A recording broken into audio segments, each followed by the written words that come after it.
Republic of Tanzania, His Excellency John Pombe Joseph Magufuli, who left us on the 17th of March. And we have been mourning, and I think it's only important and critical, this being a regional activity, and given that we are holding it within the framework of the region, that in the respect of the fallen hero, the President of the United Republic of Tanzania, Joseph Pombe Magufuli, it's befitting we give a minute of silence in his honor and respect before we start this meeting. So let's all of us observe a minute of silence.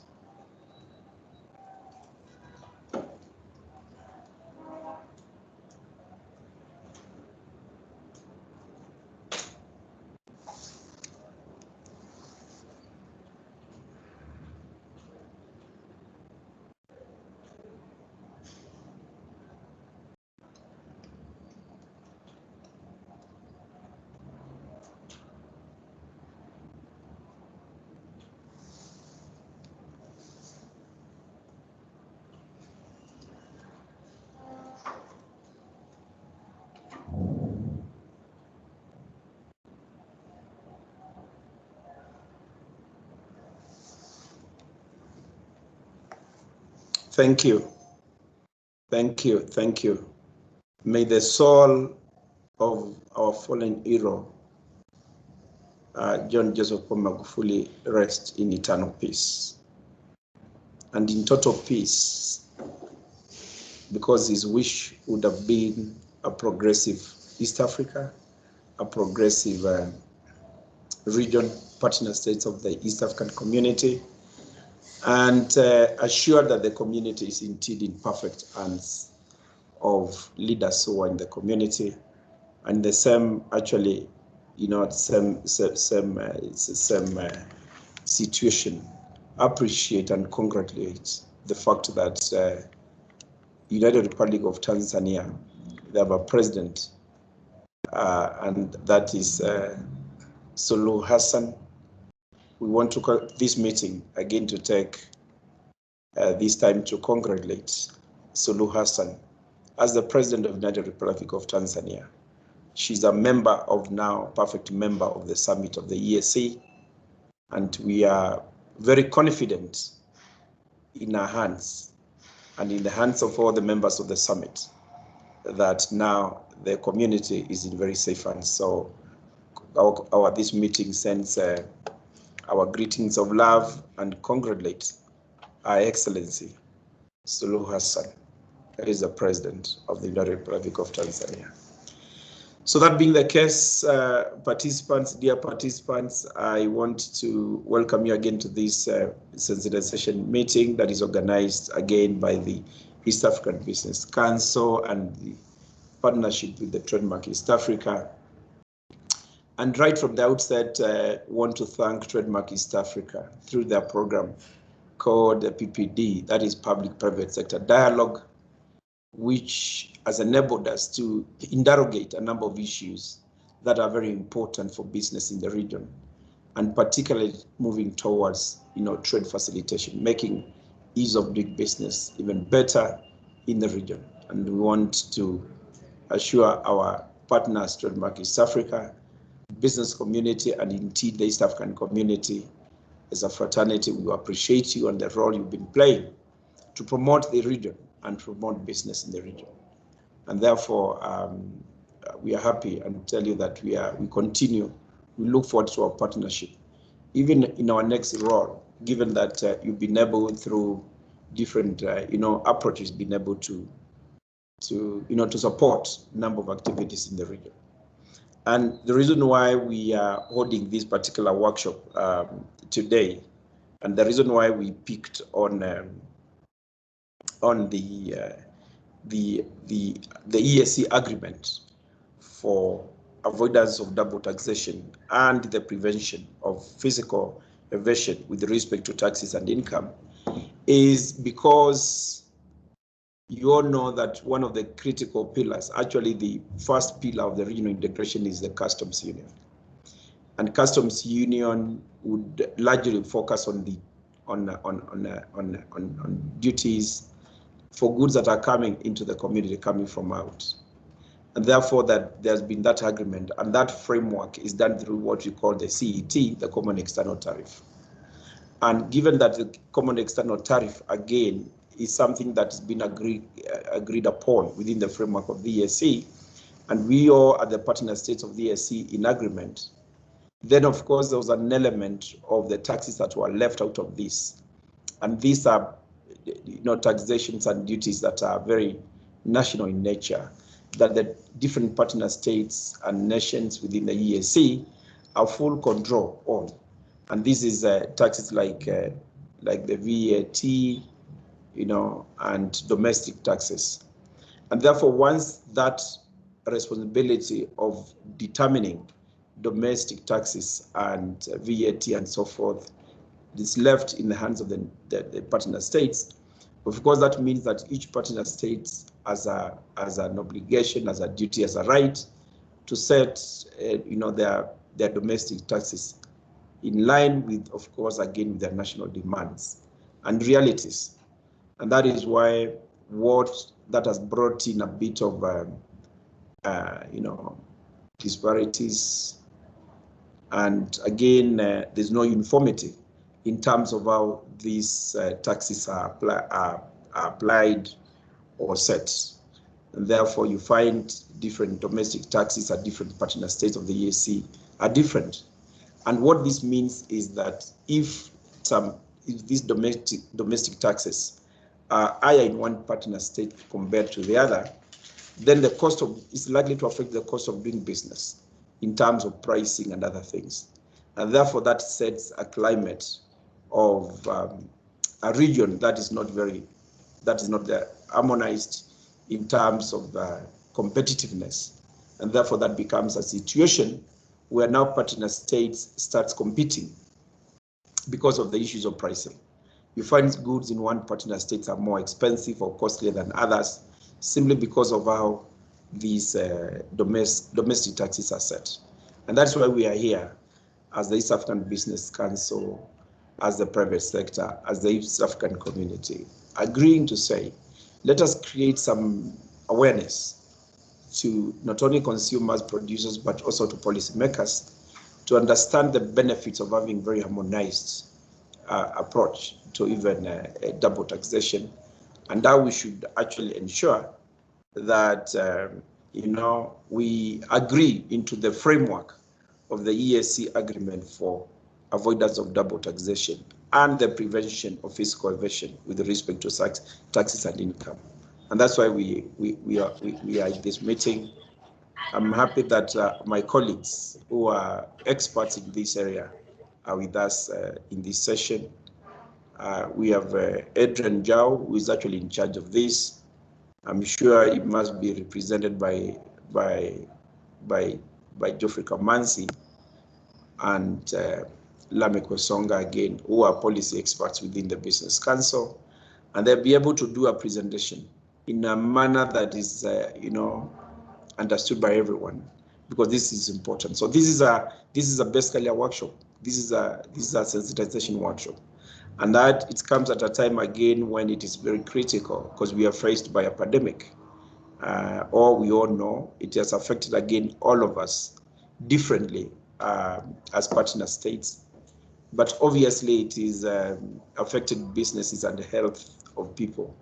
And we are looking forward to how do we then, as partner states of EAC, start now approaching the response to COVID in a very harmonized and uniform manner. Because again, this will help us to rebound, to get back into business without hindrances, and again, without hesitation. But again, if we approach this, differently, then of course, again, there will be differences in terms of how we recover. And it is our interest of the East African Community partner states to recover from this pandemic together so that we can rebound, and people are able to move, services are able to move from one partner state to another, goods are able to move, and so forth. And that is why it's important that some of the elements that are going to assist us to harmonize our response to pandemic is the issues of how we handle the issues of taxation at the national level and also at the regional level. So I think without further ado, I want to welcome you to this. Take your time to listen to this, and this that way we'll be able to understand. I'm sure there'll be a session in terms of how you interact. I'm sure the technical team has set out a system where you are able to interact with them, either by speaking or maybe sending a query through the platform that they'll be telling you. And therefore, ladies and gentlemen, without further ado, I want to welcome you and listen to this very important sensitization session, which starts after this. Thank you very much for listening, but very important that we all contribute to this very important session. Thank you and good afternoon. Enjoy your session. Asanteni sana na karibu. Thank you, incoming SG, and thank you for those kind remarks and opening our workshop today.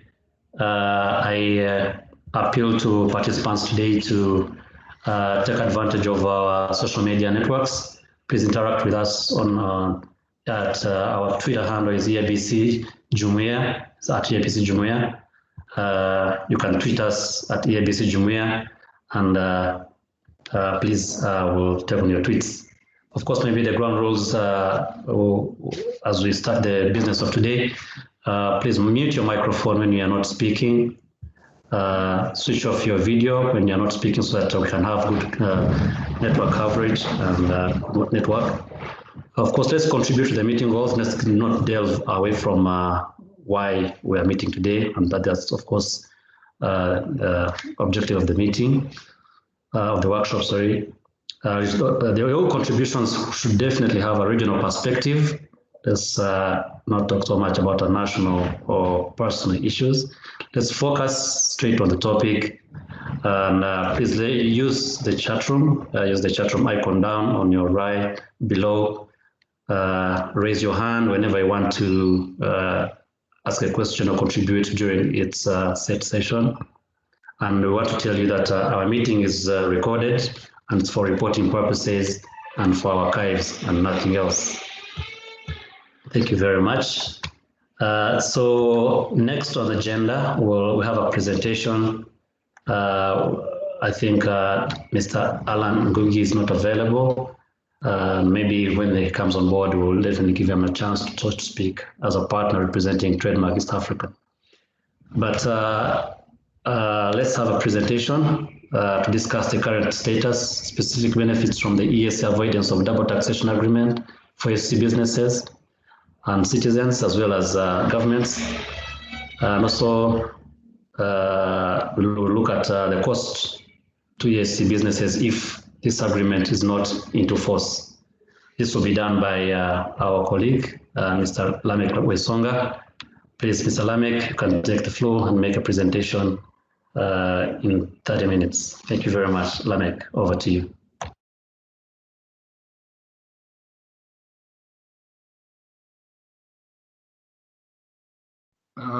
Thank you very much, Geoff, for that introduction.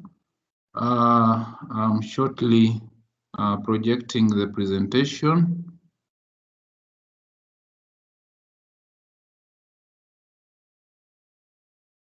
I hope it is visible to everyone. Geoff, are you able to view the presentation? Yes, Mr. Lamek, we can view the presentation. Thank you. Proceed. Okay, thank you very much, and good afternoon to you all from wherever you are across the globe. As introduced by Geoffrey and the SG, I'm Lamek Wesonga, the manager in charge of policy and standards. I'm here to give you the benefits and costs from the EAC avoidance of double taxation agreement, and I'll be giving you some of the insights into this presentation. As a way of the outline, we'll be looking at the brief introduction of the EAC integration. the overview of the EAC avoidance of double taxation agreement, the framework of the EAC avoidance of double taxation agreement, the benefits which we expect from this agreement. Then we shall also go deep into these benefits, focusing on certain thematic areas. This is just a way of introducing the EAC as per Article 5 of the treaty, which is to develop policies and programs aimed at widening and deepening cooperation among the partner states. It was also agreed that we shall establish among ourselves a customs union, a common market, a monetary union, and ultimately a political federation. There will be cooperation in liberalization and development, which is actually one of our fundamental pillars of the community. With the overall objective under Article 4, widening and deepening cooperation among the partner states. It also entails a legal and binding commitment to a deeper integration by partner states. Under this, we entail to have a free movement of services, capital, workers, labor, persons, rights of establishment, and residence. And looking at the overview of the agreement, first of all, is to harmonize the fiscal policies, which are meant to remove the distortions within our tax regime. Under this, we'll be looking at removing the distortions, which will ensure that we achieve the efficient allocation of resources in our region. Within the physical harmonization and integration is to eliminate distortions as a prerequisite to a successful and functioning single market within our community. And to also ensure that the physical harmonization does not mean identical tax systems within the EAC. It means removing barriers that will prevent the free movement of goods, services, persons, workers, capital. These are meant to impede cross-border movement within the EAC region. So there are two main physical barriers to the free movement: double taxation, as well as discrimination against non-residents. Within the EAC multilateral tax agreement, in this case, which we refer to as the avoidance of double taxation, was signed on the 30th of November 2010 by Kenya, Rwanda, and Uganda, ratifying the agreement in 2011. Presently, the Republic of Burundi and the United Republic of Tanzania are yet to ratify the agreement. And as you know, as per Article 30 of the EAC Treaty, there will be no implementation until all the 5 partner states ratify the agreement.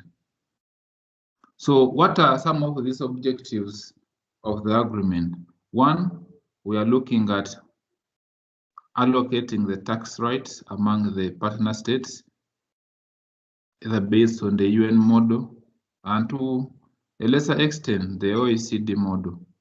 It eliminates double taxation, removes tax discrimination, it creates clarity, predictability, and certainty on where tax will be levied.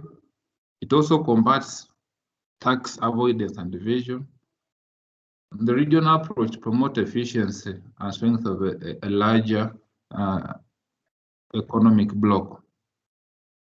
It's also meant to promote cross-border investment, making our region attractive for investment, which this then provides an impetus to harmonization. It also plays an increasing role in the global economy by adopting international norms. It's also meant to facilitate swift implementation of the regional and bilateral mega projects. Looking deeper into the framework of the EAC DTA under Article 1, which is the scope of the agreement. It applies only to residents of one of the 5 partner states, it's case 6. Under Article 2, here we look at the taxes covered. This agreement applies only to income taxes and not capital taxes.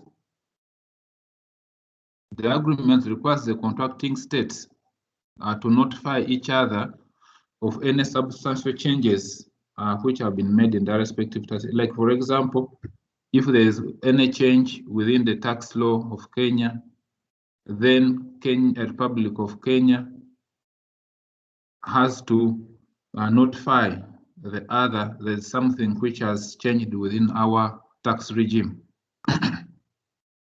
Under Article 3, this is where we have the general definitions, defines the company, the competent authority, the international traffic person, and national. Article 4 defines the resident, where we have the tire breaker rules for individuals in Para 2, tire breaker rule for legal persons, the place of effective management. As we go along, you'll be seeing some of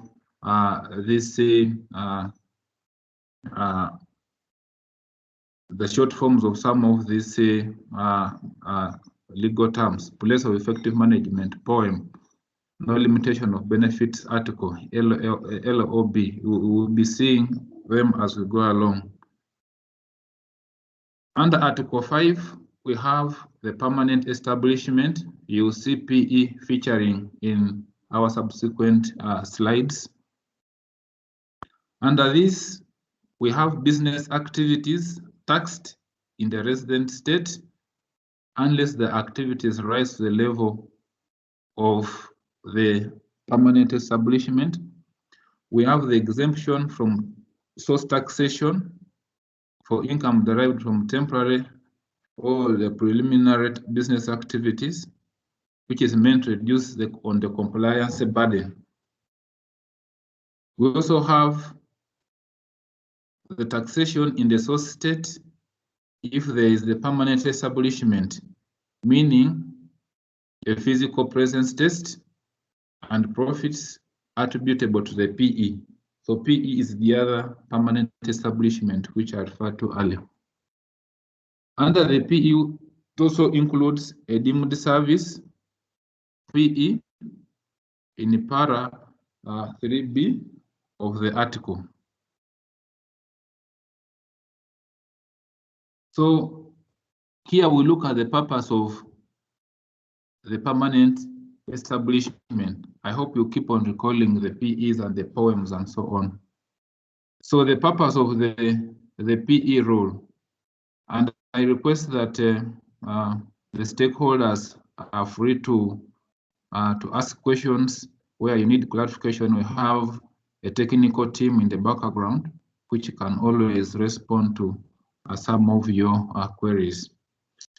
So the purpose of the PE rule, international accepted principle, although details refer to reduce the compliance burden of doing cross-border investment and trade. Also facilitates international trade and investment by eliminating double taxation, a dividing line between merely trading with a country and trading in that country. The source tax can only apply if there is an economic connection with the enterprise, the physical location, the disposal of the enterprise. And Article 6, which talks about the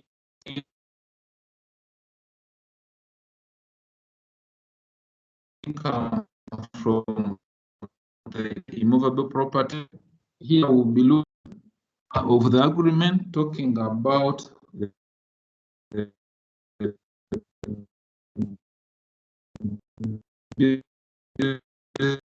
business profits. Here it is the arm's length standard which you are referring to. The other one is only tax profits.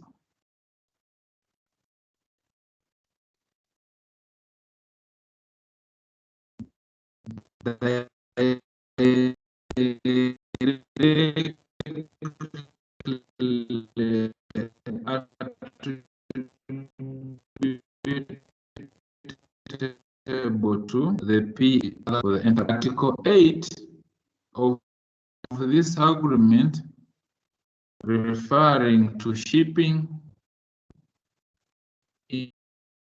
in land,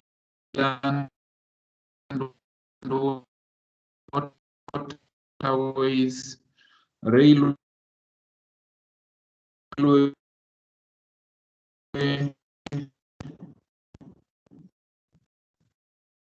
and including in many countries. Article 9 is about the associated enterprises meant to avoid double taxation, applies the arm's length principle to attribute profits between two related enterprises. Then on dividends under Article 10, first to limited source taxation of 5% of gross dividend if the owner is the beneficial owner, and 5% rule takes into account the total tax paid by the company,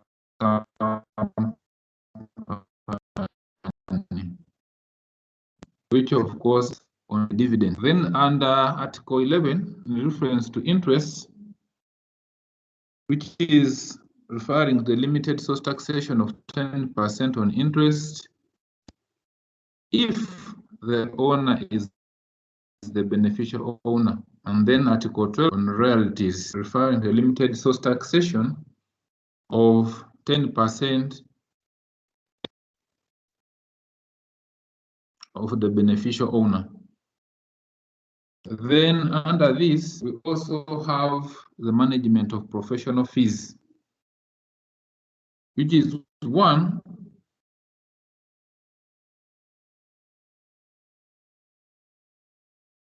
on the limited source taxation of 10% for which are also defined as technical, managerial, professional, or consultancy. And if connected with a permanent establishment under Article 7, then if it is connected with a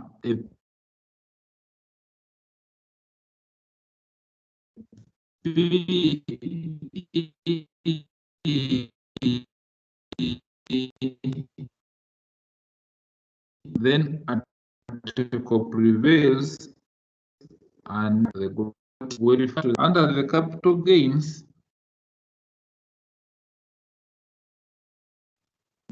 Looking at exclusive or immovable property, also taxation for sale of shares in land companies.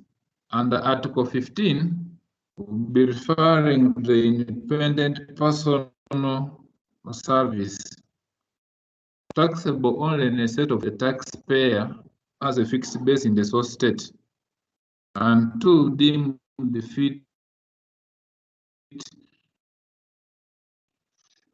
fixed base if resident if residing in the source state for more than 180, which is and then 122 days in the prior 2 years. Then under Article 16, in reference to the dependent personal services, may be taxed in a source state is more than half a year, employer is non-resident, and payment not borne by a PE in the source state. Here, salary is not. Mr. Lamek, you are breaking. You may be in a very not fine network area. Article 17. Are you able to get me there? You're breaking. Your network is very, very bad. We cannot hear you well. Please. I don't know whether you can adjust or something, but you're breaking. Just a second. me just check my Wi-Fi here. Are you able to get me now? Yes, a bit better. If you can maybe be in that position or that location. Thank you. Okay, thank you. Unfortunately, I'm getting you so clearly. Okay, so I was on Article 17, director's fees. The director's fees and other similar payments says that may be taxed in the state in which the company is resident. Under Article 18, we are talking about artists and sportsmen. Source tax is allowed, including on a star company, and then exception for cultural exchanges is provided. Under Article 19, pensions, annuities, and then the social security payments. That pensions taxed only in the state where the payment arises. And then social security payments taxable only in the state of the system. Article 20 is on government wages and pensions. For example, a Tanzanian diplomat working in Burundi is taxable only in Tanzania.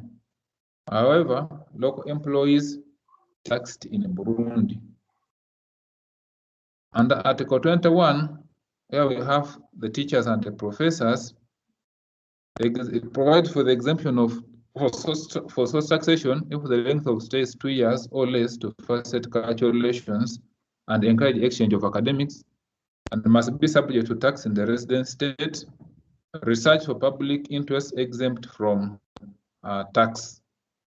Under Article 22, students and apprentices provides for maintenance, training, and education payments exempt in the source state. And then under Article 23, other income provides for giving source state the taxation rights. Under Article 24, which is the elimination of double taxation, as a credit method under paragraph A is dominant, and then the exemption with the progression under paragraph B of the article. Then on non-discrimination under Article 25, nationals shall not be subjected in any other states, partner states, to any taxation or any requirement which is other or more burdensome than the taxation and connected requirements to which a national of the other partner states or may be subjected to. So we are talking of East Africans as East Africans.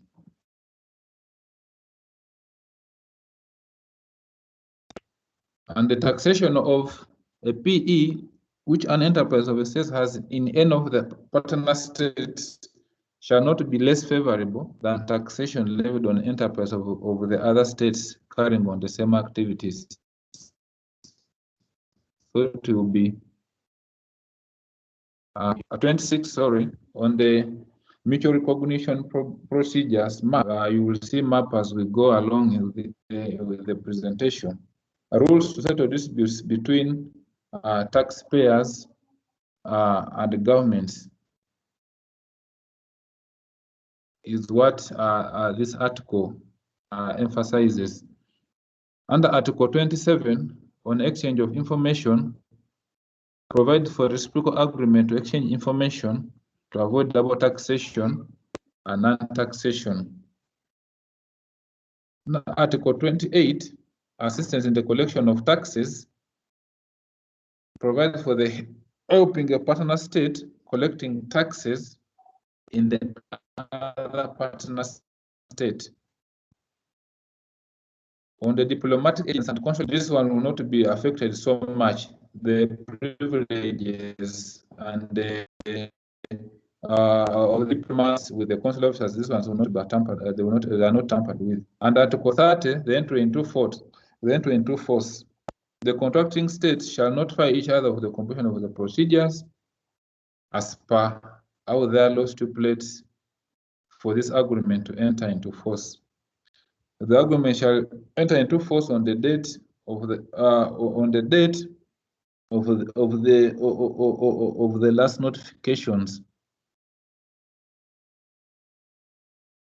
Under Article 31, on termination, the agreement shall remain in force indefinitely, but the partner states may terminate the agreement through diplomatic channels by giving a written notice to the other state, termination not later than 30th June of any calendar year, starting 5 years after the year of the agreement entering into force. Looking at the benefits of this agreement, number one, we are looking at increased investments in the EAC. The agreement, through the elimination of double taxation and discrimination, will reduce tax barriers to investment. This will increase attractiveness of the EAC as a viable destination for investment.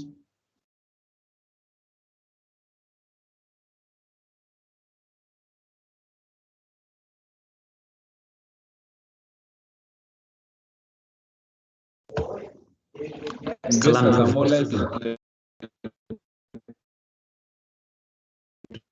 invest in a region where double taxation and discrimination is eliminated, and where the is it Lamek, I must confess that you're in a very bad network area. We can barely hear you. Can barely hear you. Wow. Still, yeah, you're not able to get me. Yeah. If we can proceed from that location. Thank you. Sorry, I think my phone has some challenges today. Sorry about that.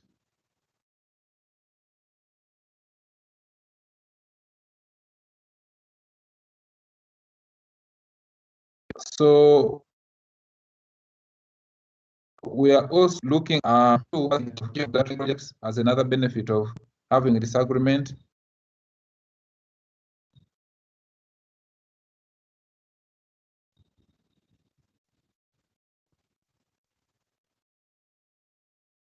For example, joint EAC, an example, the pipeline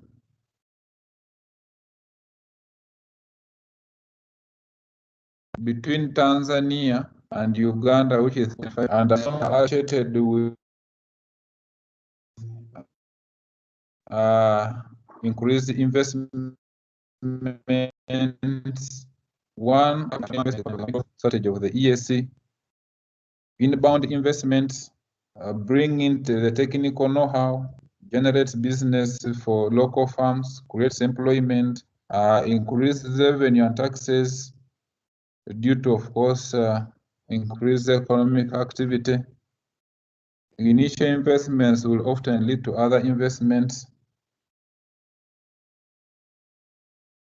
And also some indirect advantages. For example, social benefits in economic parlance, positive externalities, which is mainly used to refer to benefits whose value accrue society as a whole, apart from the direct economic benefits, including increased forex earnings, investment in technologies, investments that create jobs, investments in environmental friendly employment, and so on. The other one is agreement's impact on investment. The agreement has a positive impact on investment in three principal ways. One, which is obvious, a method of double taxation, limits on discrimination, so providing tax certainty, and so on. Under elimination of double taxation, as there are no bilateral treaties between EAC partner states, investment investment or activities may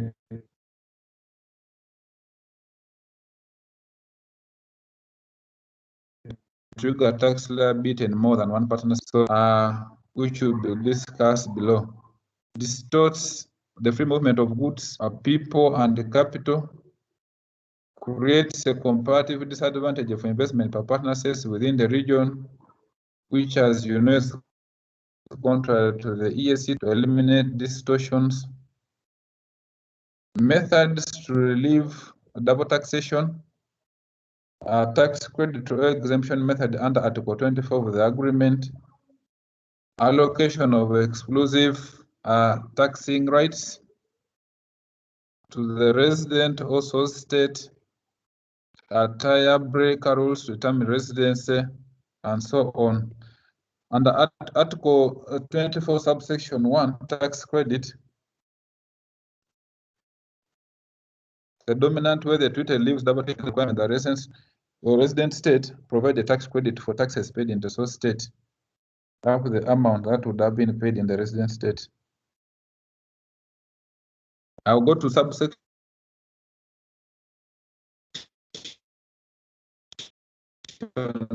2, which is the exemption with progression, leaves double taxation by providing an exemption from tax in the resident state. But under the exemption with the progression, the residents, the tax credit method looks at taxes on exclusive taxing right. The agreement eliminates double taxation by allocating exclusive double taxation is eliminated. The example of exclusive residence tax is Article 14, subsection 4, which allocates exclusive taxing rights to the resident state for capital gains. The example of exclusive source tax is under Article 19 of the agreement, allocating the social security payments to that partner state which is making the actual payment. Then on Article 4, meant to deal with the issue of two partner states declaring the person is resident, and in this case, the individuals under Article 4.2 is a permanent home, a center of vital interest, habitual abode or nationality, mutual agreement. So under the legal person, it's talking about a place of effective management.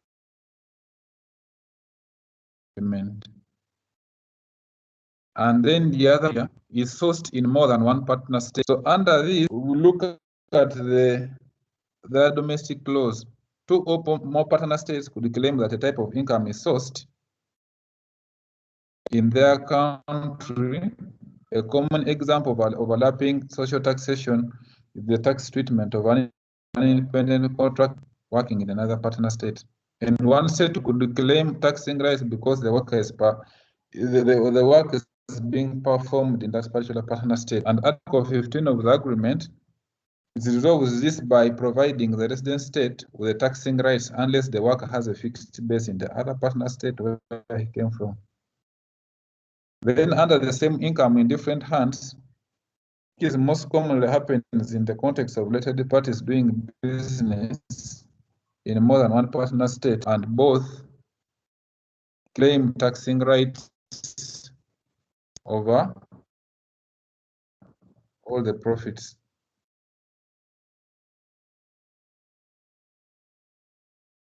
Under Article 19 of the agreement, profits of related parties are allocated according to the arm's length standard, treated as doing business as separate and independent entities.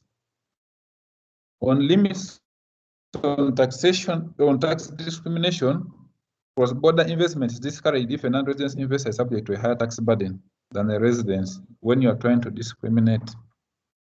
An example is under Kenya's domestic tax income law,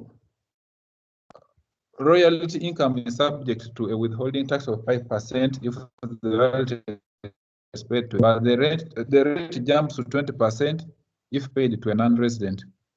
The tax rate for withholding on royalties and agreements limited to only 10%. As we go along, you'll see a certain table where we have given a comparison of these different rates by the different EAC partner states. So similarly, the corporate tax rate is 30% for residence companies, but 37.5% for residence companies because of the branch profit. In Tanzania, for example, withholding tax on professional services, or call it consultancy, is 5% for residents and 15% non-resident. So to ensure that non-residents and residents compete on a level playing field, Article 25% of Article 25 of the agreement of this DTA agreement provides that national and other persons must be taxed under the same general rules. It also sets lower withholding tax rates at most 10%. We'll also see in the table which has been highlighted ahead of this presentation. It also prohibits placing a high tax burden on permanent establishments than on enterprises owned or controlled by non-residents. It also requires the same rules to apply for deductibility of the expenses.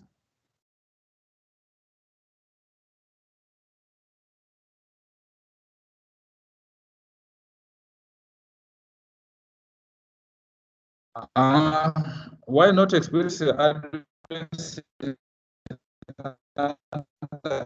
Article 5 as a matter of taxation? By their nature, final gross-based withholding tax do not take into account expenses incurred to earn the income. So with high withholding taxes could constitute discrimination as they distort the decision to invest and lead to different tax burdens within the region. So under tax certainty, here investors respond favorably to certainty and predictable or unstable tax make investments, thereby driving up the returns need to justify the investment, and by providing a common set of rules in clear and transparent language. So investors also do not need to rely on conflicting or changing domestic sourcing rules. Under the MAP, which is the mutual agreement procedures, is increasing need for tax administrations to work together and collaborate, which is necessary for enforcement of the agreement. And the mechanism to resolve a dispute between taxpayers and tax administrations, and then the reciprocity in the exchange of information. Under the exchange of information, which is Article 27,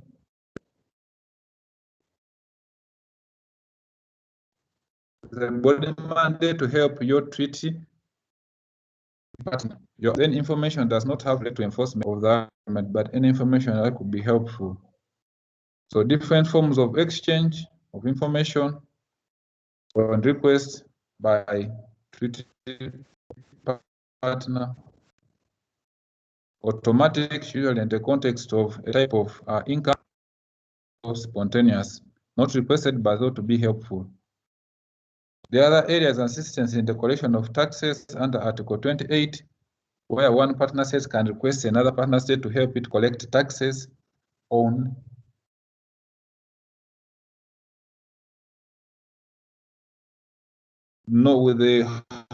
having no priorities for the type of help that you want. And partner states can declare under para 6 of Article 28.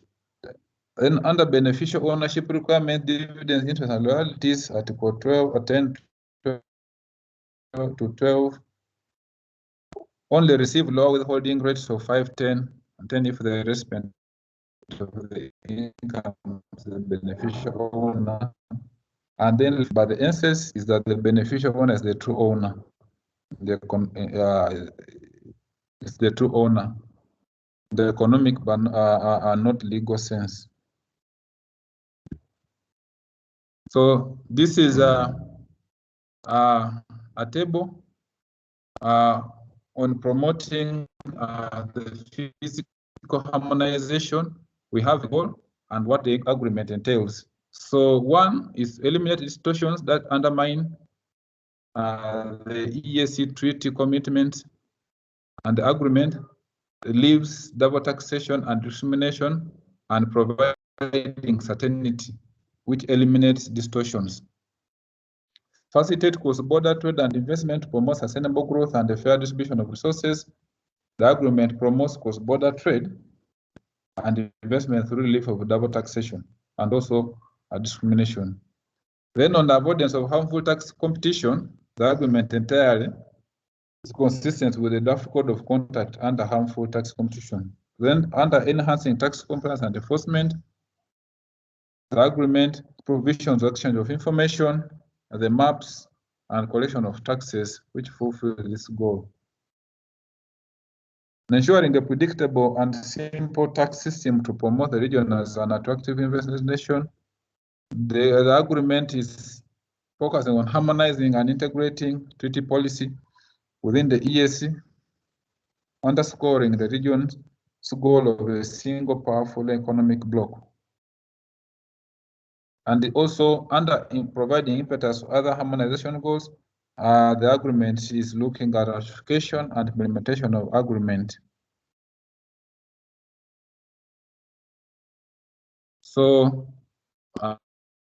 this is a snapshot of the different rates on dividends, interest, and loyalties. The agreement, to just be brief, under dividends, talking of 5%, you try to compare with what each partner state is having. When you go to interest, about 10%, some partners under this is the same scenario, some are in line with the agreement, and under the technical services. So this is just a snapshot we'll be sharing with you just in case you need to be having these figures with you. So these are some of the sector-specific benefits under the financial sector. Non-discrimination against branches. We are most banks operate through branches, as you know, not subsidiaries. Agreements, non-discrimination article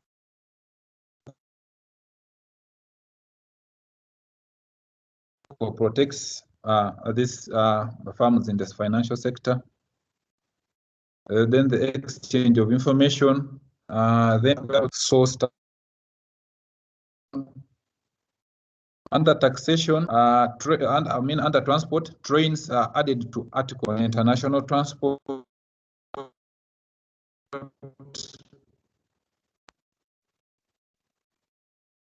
Carrying on a business in the other partner state, taxation, unless a permanent establishment attribution to a PE provides for exclusive taxation in the other country, thereby simplify the tax treatment. For professors and teachers, exclusive resident taxation if the length of stay is less than 2 years to promote cultural exchange and academic exchange. The political benefits of this agreement, adopting this EAC agreement will enhance diplomatic, trade, and economic ties. Ratification and implementation will boost other physical harmonization initiatives. The EAC model tax treaty, EAC tax treaty policy, and the draft EAC code of conduct against harmful taxation. That is the end of this presentation on overview. I would like to submit back to you, Chair. Probably I'll come back with the, once you give me the go-ahead with the costs which could be attributed to the non-implementation or ratification of this agreement. Thank you, Chair.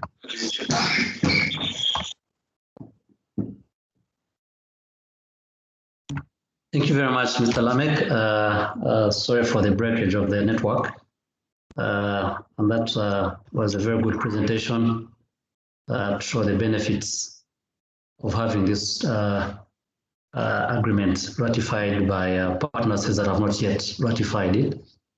And of course, as you said, it is, if the agreement is ratified, it will increase investments to make our community very attractive investment destination, to create employment, of course, because now people will be, there's a lot of economic activities going on and not limited by how much they'll be taxed if there's a bit of harmonization in the taxing regimes across the partner states. And of course, creation of certainty is very important. To know what is awaited of you if you want to operate from Kenya, Uganda, Rwanda, Tanzania, etc. That's very good. And also the use of notification, because it provides for notification if there's a change in any fiscal details. The provision of notification as a requirement is very important. Thank you very much, Lamek. I want, before we proceed, to recognize the presence of our national focal points. I have seen a representative from KEPSA, representative from CTI, the Micro and Small Scale Employee Enterprises Organization of East Africa. You're welcome. Our esteemed members, PwC, TATOA, etc. Please, thank you very much, and we don't take your presence for granted.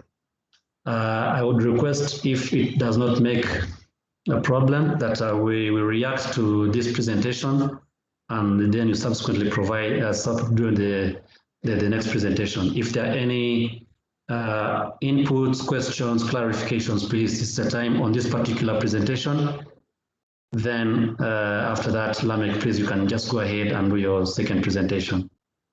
Thank you very much.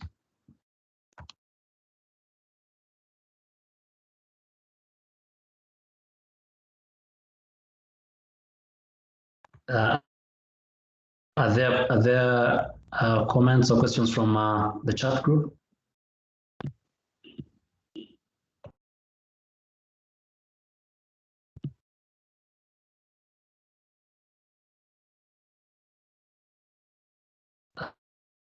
I detect silence being none. Then Salami, please, if you could you just have 14 minutes on this one. So if you can just use and remain within the time allocated to you. Thank you.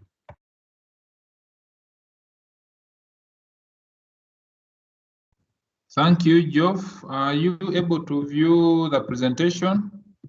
Yes, yes. Proceed, please. Okay. Thank you very much.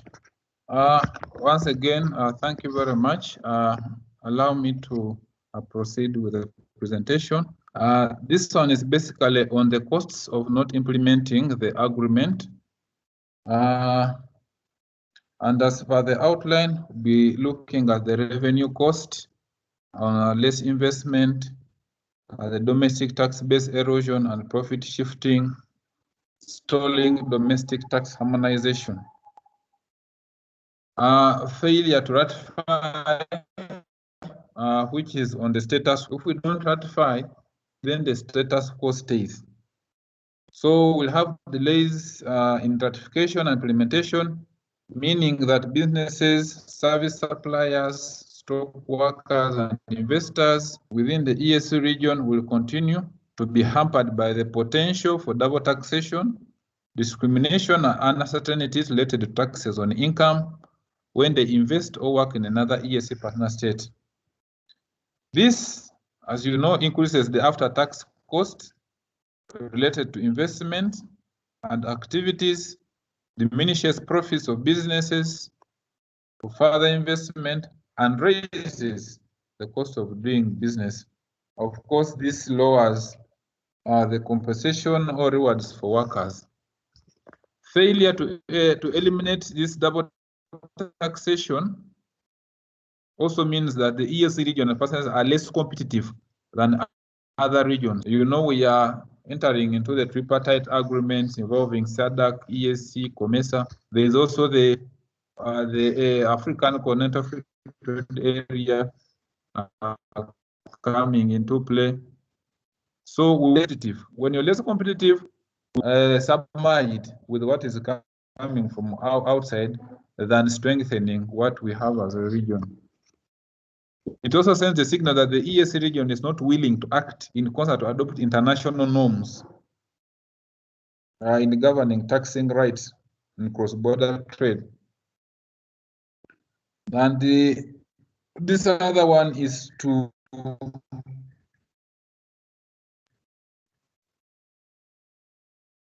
will continue to hamper the rankings of our doing business as a region.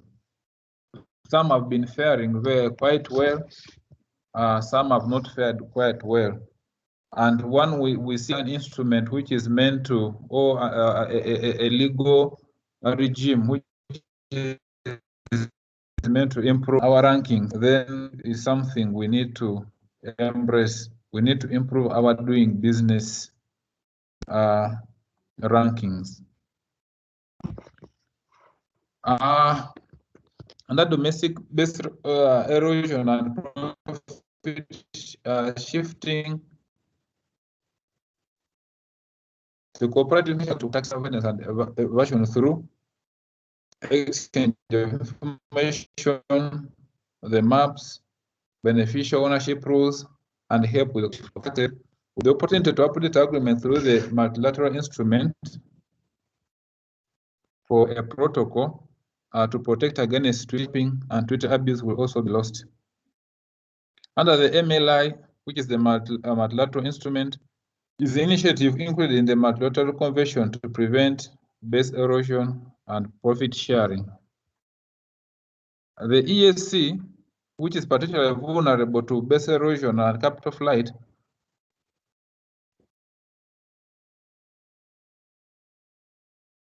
will be without the weapons to fight against the abuse. The tax is from EAC partners from offering other countries more favorable terms than those in the EAC model tax treaty, where the EAC model tax treaty contains a limitation on benefits.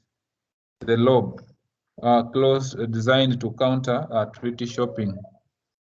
On installing harmonization, continuing to delay ratification undermines the gains of regional integration. Other documents supplementing the agreement remain ineffective. For example, the EAC tax policy framework and the EAC code of conduct against harmful tax competition and the EAC model tax treaty. It also reflects on a loss of political will among partner states that are harmonization for tax and other areas. So, under failure to ratify, we ask each partner state to share their experience of doing business without an agreement. What costs have you incurred? And what are your specific stories to share? So, as a way of brainstorming, we are all from different EAC partner states. We will kindly request you to answer for us or give us your experience of doing business without this double taxation of double taxation agreement and some of the costs you have incurred, especially of course the private sector, and some of the specific stories to share. Chair, I submit. Thank you, Mr. Lamek. Indeed, you mentioned that non-ratification of the DTA will render our community less competitive, and that's a mere fact for sure, as well as it will hamper the doing business ranking. As we all know that we can only woo investments if our doing business ranking is good. And if our tax regimes and our fiscal incentives are not harmonized, then it is very difficult to make our community as attractive for investors as it can be. So thank you very much. I open the floor for any questions, clarifications, inputs to these two presentations. Please be brief, straight to the point, in the interest of time. Thank you very much.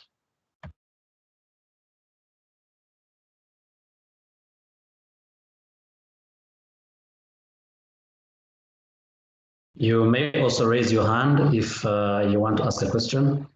You may text your clarifications on the chat room. Please, this is the time for it.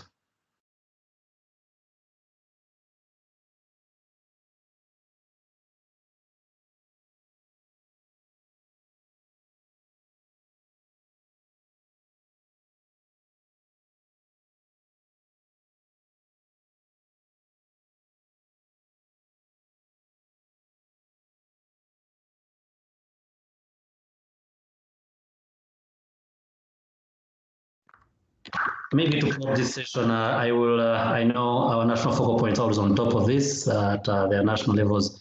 Maybe Alex Nene, what are your perspectives on the ratification of this DTA? Alex Nene from KEPSA.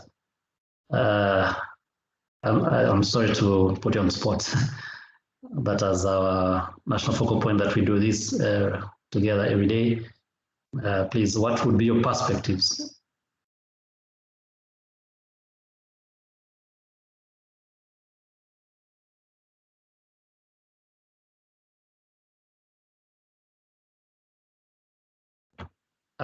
Alex is still on the call. Maybe let me ask Mark. Yes, Mr. Alex, you're on. Sorry, I wasn't able to mute myself. No problem. Please go ahead. First and foremost, I think it's a very good tool for for the region. My only worry is that I don't know how many more states have onboarded since our last update.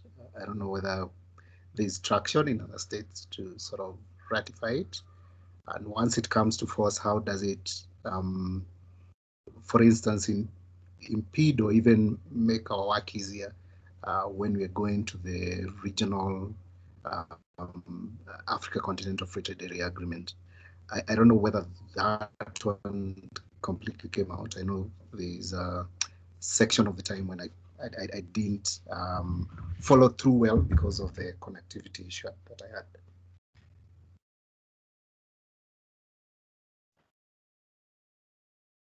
Alex, I think that's very comprehensive enough. You were saying how far has it gone and how is it going to help in terms of as we enter the AFCFTA, how do we benchmark on it to take advantage? Lamek or Mr. Njau, if you're on the call, could respond to that? You'd rather pick a few more questions, Geoffrey. Okay, sir. Thank you. I think that I can see a hand up, Mr. Kiyu. John Kiyu, please go ahead. Yes, let me send my greeting to East African community. And also congratulate Dr. Maruki for being our Secretary General in the East Africa region. My question is just very simple. Is when this information will be disseminated to the micro and small entrepreneurs within East Africa so that they can be have fact on their fingertips when they are doing business within the East African community. Therefore, I just recommend that as the Secretary General of Confederation of Micro and Small Enterprise East Africa region, we need that information to be disseminated to all East African so that our small and micro entrepreneurs should be able to understand exactly what is happening within the East African community trading bloc. Thank you. I submit. Thank you very much, Mr. John. That's quite well noted, and I think my colleague will respond to that.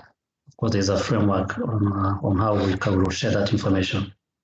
Maybe let me call Mr. Max from TPSF. What is your perspective on this DTA, and maybe you could share with us your experience on whether there's any ongoing discussions in your RT on this particular one. Thank you.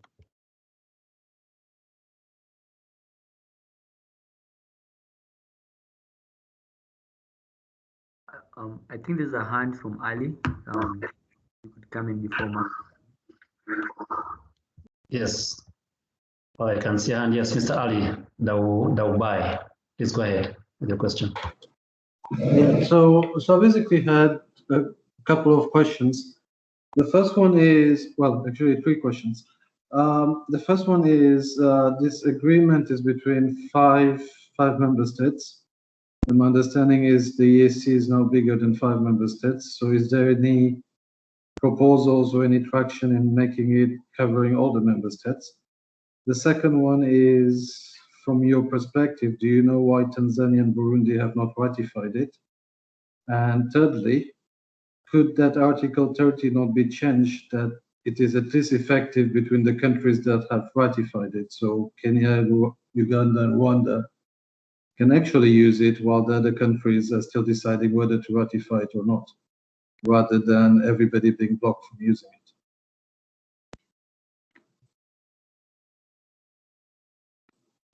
Thank you very much. Thank you very much. Your questions are well noted.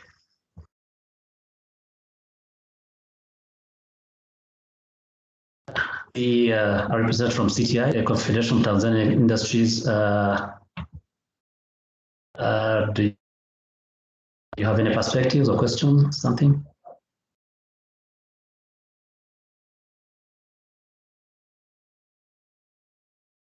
Well, if there's none, please we can respond to these ones. Mr. Ali, if you're done with your questions, do you still want to ask more, or maybe we would rather? Okay, thank you. Yes, maybe Lamek and my team, the background, could respond to the questions raised. Thank you.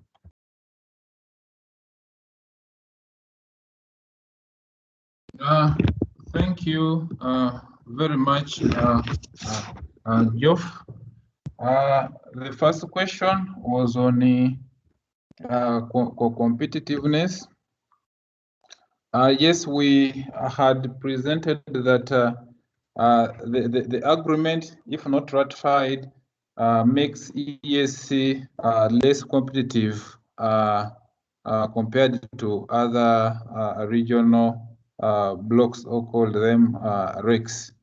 And as such, we had stated that it is key that EAC needs to position itself, now that we are entering into tripartite trading arrangements with COMESA, SADC, and with ourselves. We need to ensure that we position ourselves to benefit from this. And also considering that we started the trading under the ACFTA, so this agreement will be key in ensuring that we are more competitive as a region.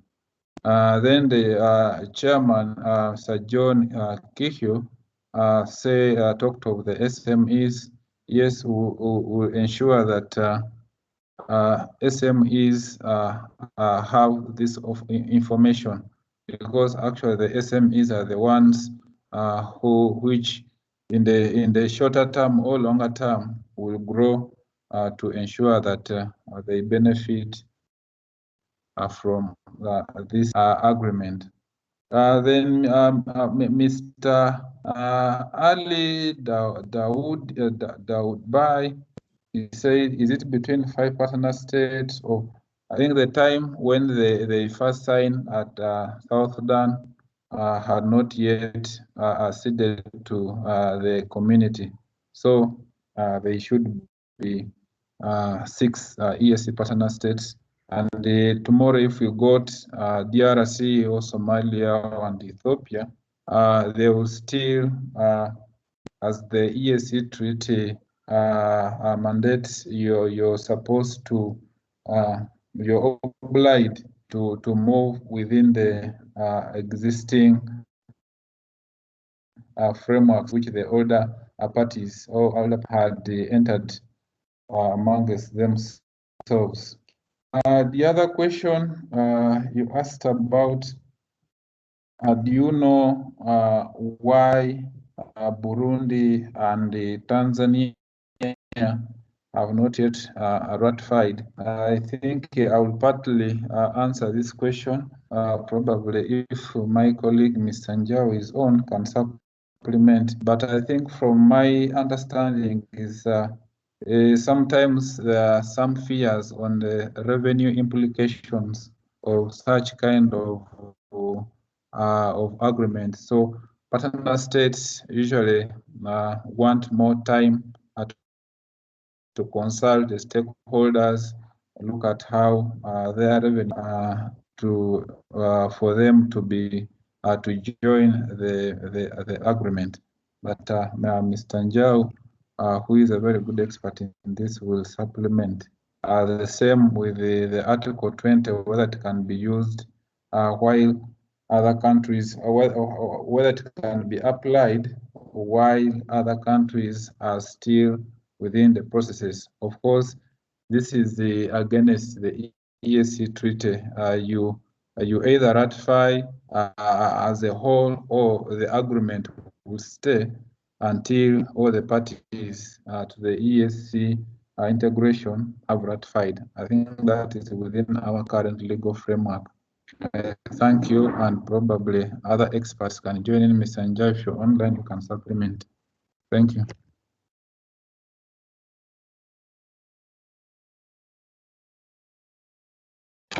Thank you, Lam.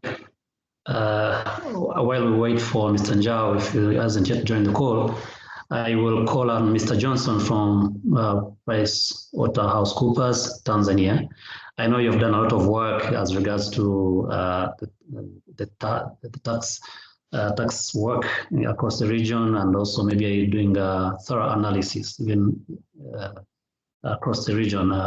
What do you think regarding ratification of this agreement? Do you see any other benefits that probably not have been alluded to by Mr. Lamek? And maybe you would also help to respond to a few questions that have been raised by our colleagues. As our esteemed member, I would definitely want to hear from you. Thank you.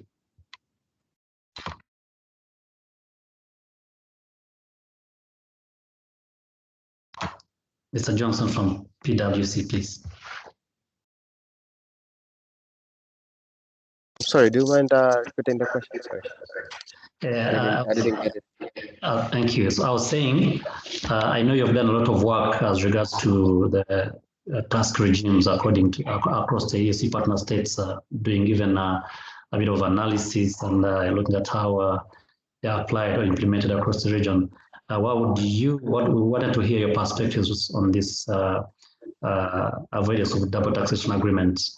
Would you see it as a very important tool going forward? And if it's not signed, what are we able to foresee as an impediment for the region, giving it a regional perspective? Thank you. Okay. Thanks for your question. Yeah, I think as you mentioned, having a double tax agreement puts a region in a better competitive environment, as compared to other regions, because it sort of free up the trade barriers. So yeah, I agree. I think as we're dealing, as the economy is global, and we're having a lot of multinational companies cutting across jurisdictions, it's very important having these trade agreements which sort of remove these trade barriers. But on the other end, I also appreciate your comment that said in some instances you would appreciate having certain jurisdiction wanting to sort of digest these agreements in details to see whether there are anything that could sort of bear the national interest. So yeah, there is a lot of advantage to it, which I agree on. We seem to be losing you, Mr. Johnson. We did not get you. We seem to be losing you. Sorry, can you hear me now? Yes, this is better. Yeah, so what I was saying is to answer your question on the importance of these agreements, I'm saying, yeah, it's a very important thing having this double tax agreement across the regions, and I think, in my opinion, in my personal opinion, I think it's put the region in a better competitive position compared to other regions, which I mean some of the other regions might already have this agreement in place. And especially now that we're going into a global economy, or we're already in a global economy with a lot of multinationals doing a lot of cross-country trades. It's very important eliminating these trade barriers brought upon by having different tax jurisdiction, and in some instances having double taxation of similar incomes across the different jurisdictions. So yeah, I think it's a very, very important thing to have, and it's about time having it in the East Africa market. But having said that, I also appreciate the point that you made that in some instances you appreciate jurisdictions who are wanting to digest these agreements in detail to ensure that the national interests are being safeguarded or are being taken into account in these agreements. So yeah, those are my personal comments on your question. Thanks.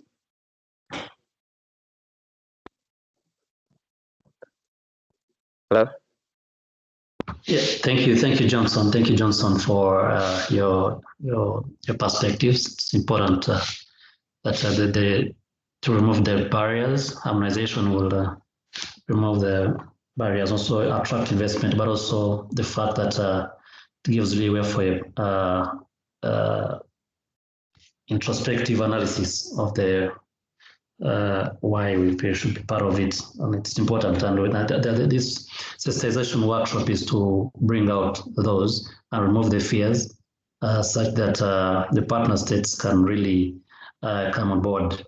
It is until we have the agreement in force that will render this region very competitive, not only investment, but also even intra-EAC trade. So maybe these are discussions that will keep carrying forward, and also even carry them forward at a national level, thanks to Trademark to support this work. Thank you very much, participants. If there are no other questions, do we have a hand? Or do we have a question in the chat? If none, then we can close the first session. And yes, someone wants to. There's a hand. Yes, Miss Faith. Faith, please. Sorry, I had not seen you. Please go ahead, Faith. And maybe we are starting with telling us where you come from and who you represent. Thank you.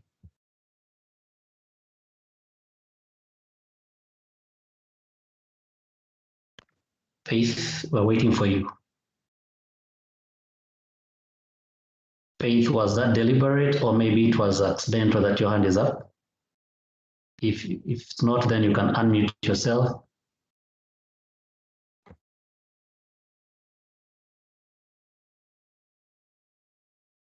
Probably Faith, you can type your question in the chat. We can address it on your behalf. Thank you very much. Thank you very much for the first session to close. I hand over to Lamek to moderate the second session of the workshop. Mr. Lamek, please, over to you.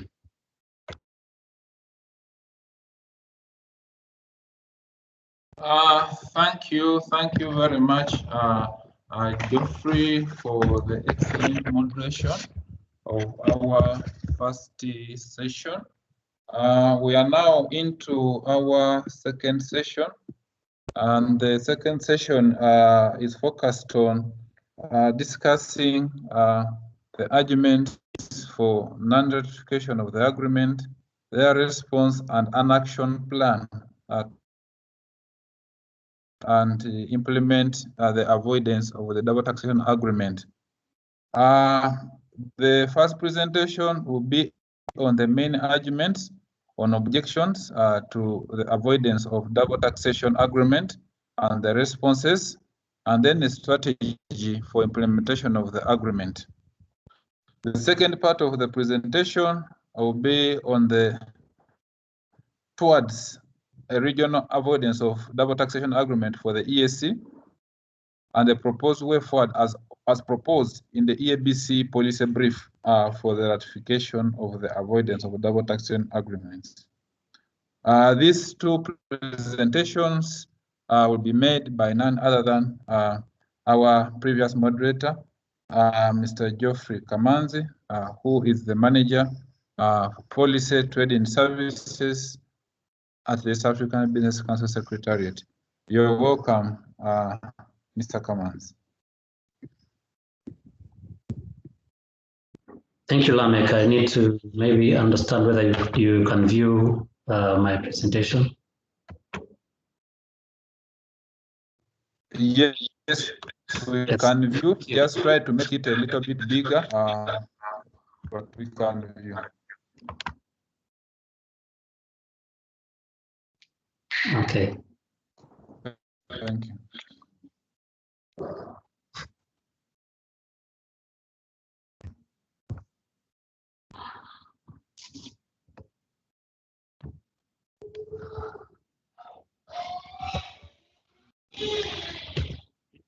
Is it better? Yes, Geoff, it is much better. It is okay. Thank you very much. Thank you. So I'll present on the responses to arguments against ratification of EAC avoidance of double taxation agreement. The outline of the presentation is that, of course, as Lamek said, we'll talk on the response to common arguments that have already been made to the agreement. Of course, these are perceptions that we get from we've gotten from across the partner states in terms of trying to get their perspectives of feeling, and this is their argument. And of course, we came up with a counter argument, if lack of a better word, or what we propose as a proposal. Of course, we're sharing your experience and arguments against the agreement, and later we'll develop a strategy to secure swift ratification and implementation of the DTA.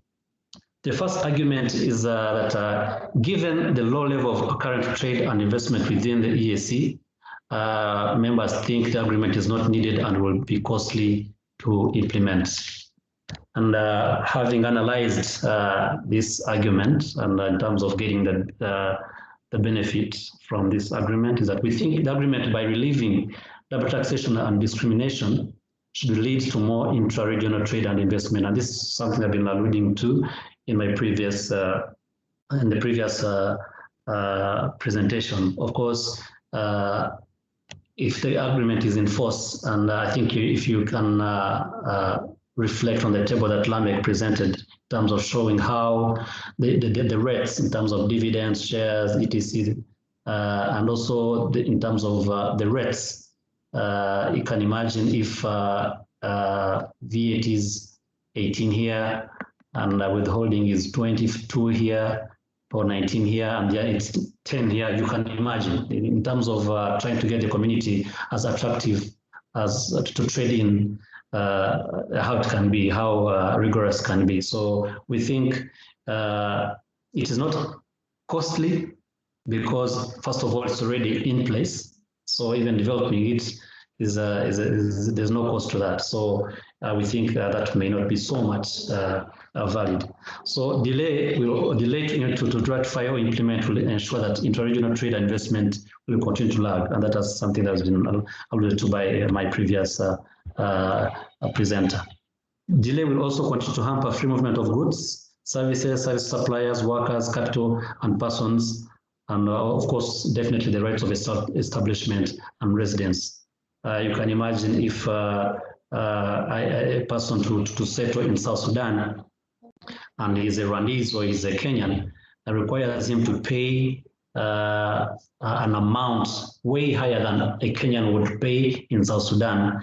That disharmony is very dangerous for the integration. So we call upon harmonization, call upon partner states really to look into ratifying this agreement.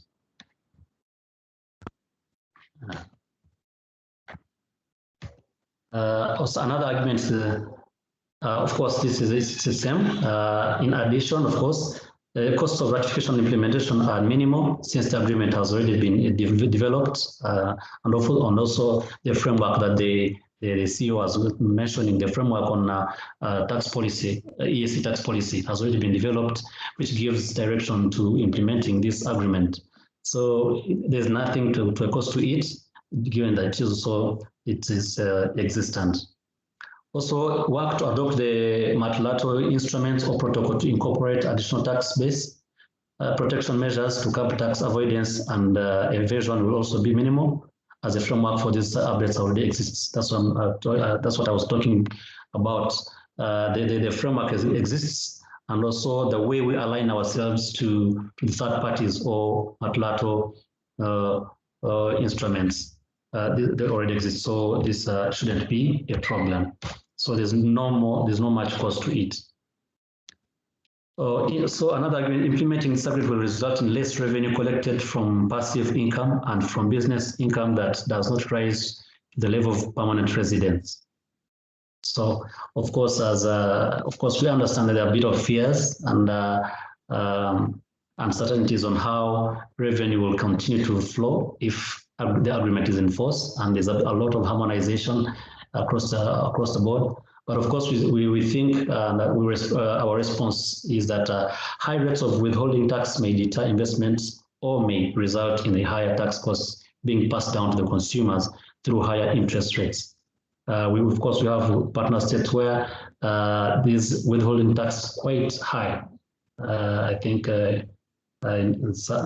they are not harmonized, so it is important to harmonize, because if you do not harmonize and we continue to trade at areas to locations where these withholding taxes and all the rates are very high, they will definitely deter investment. They will deter not only investment but even trade across the region, which we are all aiming for. Of course, withholding tax, as you are marking it out in the agreement, are consistent with the minimum rates recommended in the EAC tax treaty policy position and in line with rates in other multilateral regional trade agreements. So while the EAC was developing this tax policy, they benchmarked, or the benchmark was on what is existent. For example, the OECD, as Lamek has said that when it was beginning his presentation. So it is not the agreement that is solitary in nature. It aligns itself to other third-party agreements that have been existent in other regional or multilateral agreements. So it is not in isolation. So it really aligns to other regions. So it shouldn't be a problem in terms of looking at it as a tool that will lead to loss of revenues. Also, the exact amount of revenue foregone in the short term,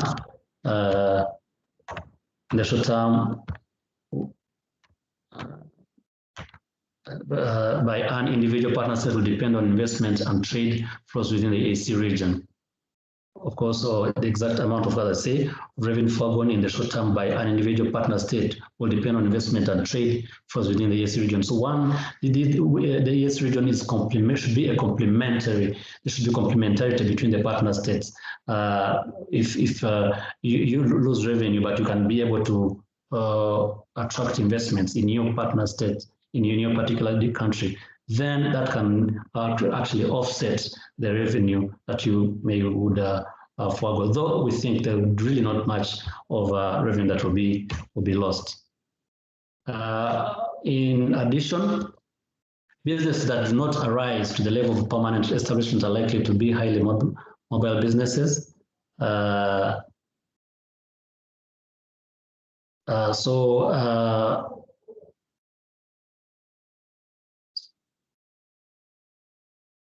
So the businesses that are not permanent and are mobile in nature will definitely, because as Lamek said, a country has a right to, the source state has a right to implement or even withhold revenue on, for example, let's say I take an example of consultancies or professional services. So the presence of those businesses will increase the revenues in those the host state. So you have the right to actually charge your companies that are existing but not really physically present in your territory. So you have the leeway to implement this agreement. So taxing these businesses has proven very difficult even for developed countries. However, the revenue foregone therefore should be insignificant. It should be insignificant, but though insignificant, but you have the right to actually levy the taxes, given that there's harmony between how much you charge in Kenya and how much is Rwanda charging in terms of these charges. Any immediate short-term revenue loss may be wholly or partly offset by increased revenues from the investment, and this is what I've been talking about. The more we harmonize the income, these taxes, the more we render our community attractive, and the more we offset those losses, those presumed losses in terms of service provision. So another argument is that there's no link between concluding a tax treaty and an increased investment. And of course, both the EU and the OECD encourage developed and developing countries to conclude tax treaties, since both institutions believe they facilitate cross-border trade and investment. That's definitely self-explanatory. There's a link between a tax treaty and increased investment. The more the tax treaty is prohibitive, the more the investments are also run away from your region to other regions. But of course, the UN and OECD encourage developing such treaties, but also remain in consistency with investment treaties that or investment facilitation that is prevalent in either the national jurisdiction or the region as a whole. Of course, this view explains why the number of tax treaties has tripled over the past several decades. We have different tax treaties across at least all the recs, and this shows how important such treaties are.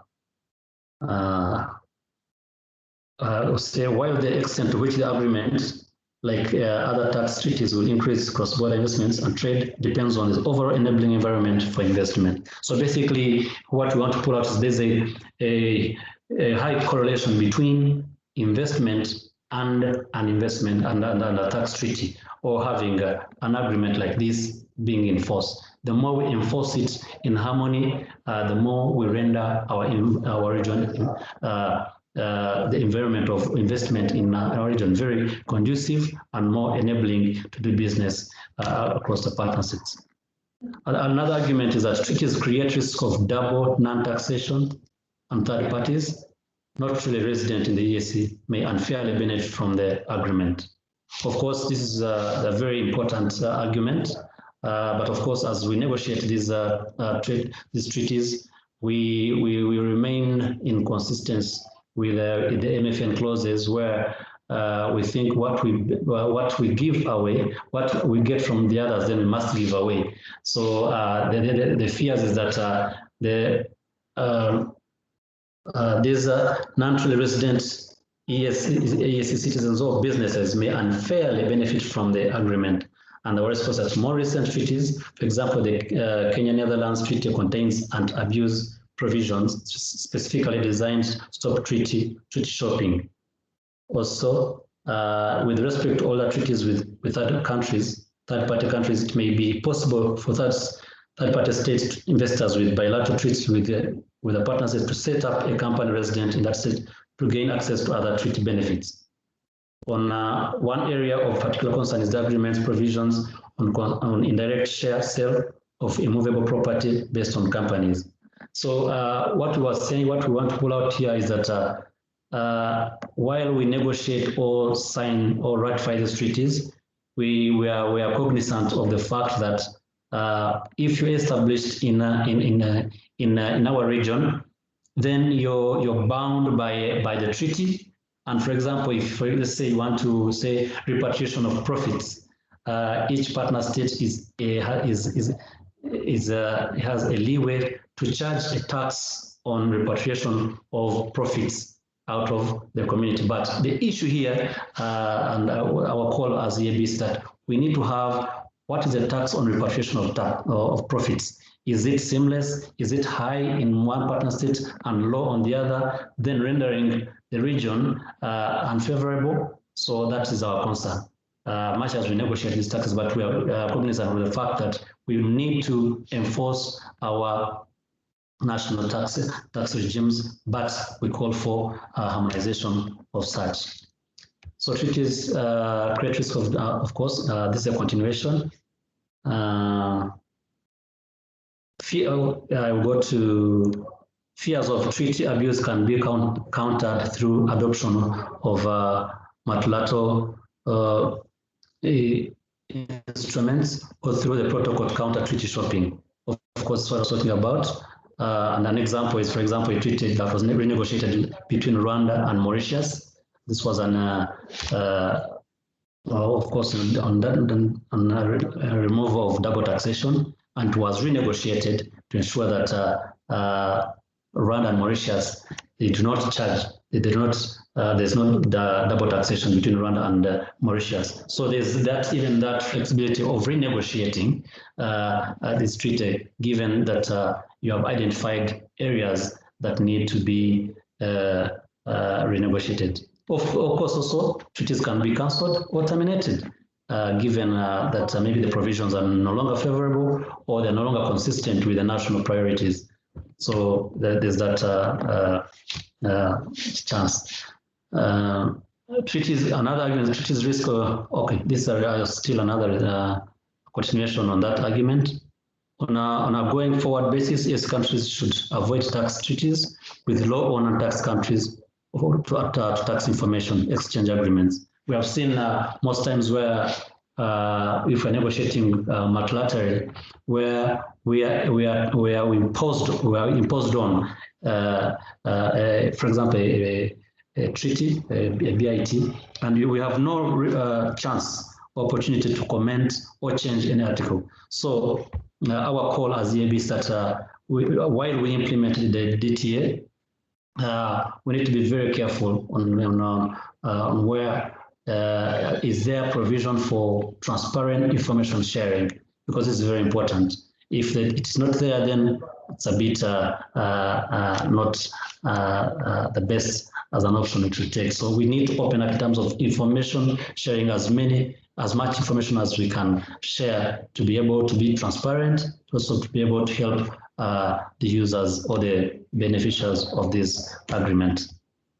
Of course, we ask ourselves, what are the arguments that you have been against, that you could be having against the agreement? Is the lack of capacity of tax administrators? Is it time consuming, or is it too complicated? This is something you may look at at a national level. And as I said from the beginning, with support from our partners, we'll undertake these sensitization meetings. But these are the questions that we have for you, and we will request you to reflect on. If there's something, do you think these arguments are valid against this agreement? Do you think we lack capacity in terms of tax administration? Do you think it's too time consuming? Remember, as Lamek said, it's 10 years down the road right now when the three partner states ratified. But what about those that have ratified? Is it something that we could benchmark from to see how it's going? Or is it too complicated that it's not implementable? So we will need to hear from you regarding this. Yeah, asante sana. This was a very brief presentation on the concerns or the arguments against the non-ratification of this agreement. Thank you, Chair. Over to you. Thank you very much. If you could kindly mute your mic, Geoff. Thank you very much, Geoff, for that excellent presentation. which was meant to provide us with some of the arguments against the ratification of the EAC avoidance of double taxation, looking at the responses to some of the common arguments are made against the agreement. I think at this point, I'll request our stakeholders who are attending this workshop to raise to us any queries in the chat room as we allow you more time to conclude your next presentation, and thereafter we shall open the plenary. For now, let me request the stakeholders to raise their questions in the chat room, but give you a time to conclude your next presentation on having a regional, towards having a regional avoidance of double taxation agreement for the EAC, and then giving us some of the key action points or the way forward as per the EABC brief on this. So I welcome you to give us your way forward on this. But again, we shall also invite our members and other stakeholders to input into sessions. Thank you. Thank you, Lamek.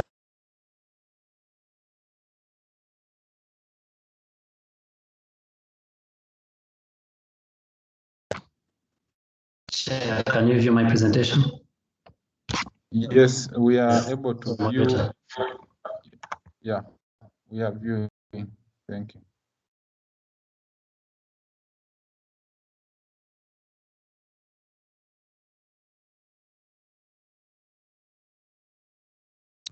Thank you, moderator. So we're looking at a journey towards the ratification strategy, and these are what comes out from the EABC policy recommendations and what we think should be done to ensure that we avoid double taxation across the region.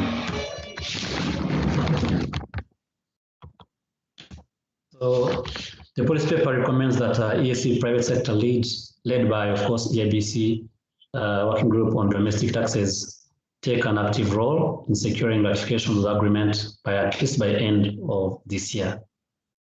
This is our call.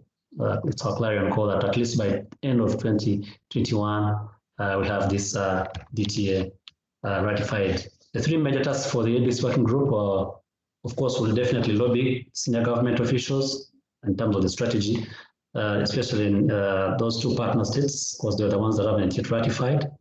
Create awareness of tax, and this will want to definitely scan into why there are why any fears, why we want to understand why there's been a bit of reluctancy. Create awareness, will definitely create awareness of tax officials at the Ministry of Finances and tax administrators, because these are the custodians of the wealth of knowledge regarding this agreement.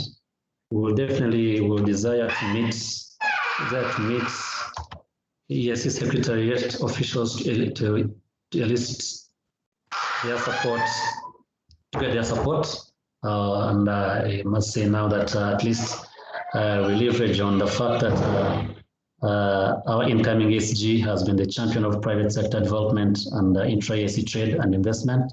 So we'll definitely build on that opportunity that we have been given by the head of state summit.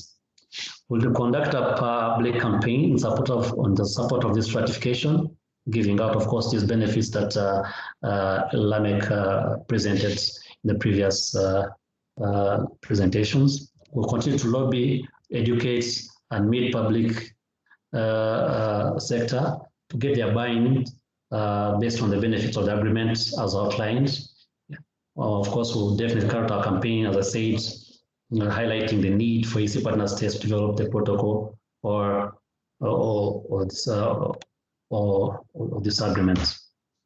Well, looking at securing, in terms of capacity building, securing the ratification of the agreement will require, of course, some partner states, of course, have different ways of thinking and in terms of capacity development. So EABC will support, of course, from our partners and, of course, our national focal points and our stakeholders build on their support to ensure that this ratification is done. Of course, we'll continue to educate. We'll have an education program to build on the prior capacity building efforts, such as the handbook and on the agreement. We're developing a handbook that has very information that is easy to digest and understand. I think when Lamek was presenting the articles, I would feel that maybe there's a lot to break down those technical jargons and implications from those articles. So it is important that we as EABC develop a handbook that is very simple to understand in a layman's language that will sell onto the beneficiaries, but also the regulators in terms of the tax administrators. We look at, of course, we build on our capacity, in-house capacity to influence also, of course, our expertise and reputation in developing public PPD initiatives between all the private sector stakeholders and government officials, including the EAC Secretariat, to ensure that we are speaking with a common voice. We have a common buy-in that we will leverage on in terms of getting or securing this ratification. Of course, the dialogue could take form of meetings with the public, one-on-one sessions with the government officials, B2G, G2G, etc. To ensure that we get these buy-ins. So briefly, that's our road to ensuring that we acquire the ratifications.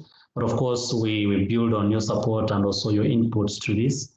And where we will not, please open the door for us because we are all for the common good of the development and ensuring that our community thrives in terms of trade and investment. Thank you very much, Lamek. Over to you again.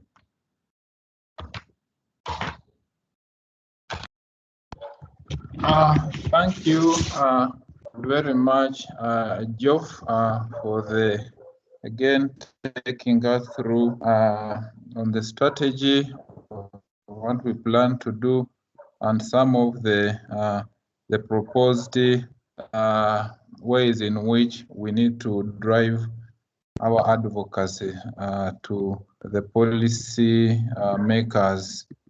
I think this is very, very vital. I think at this moment, I would like to invite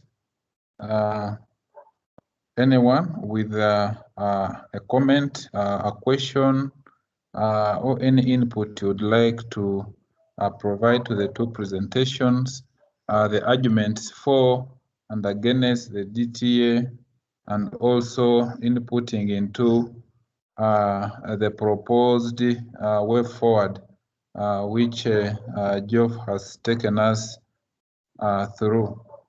This will form part of when you look at our program, the discussion and agreed way forward. So I would like to invite you to provide way forward and also any other comment you could be having.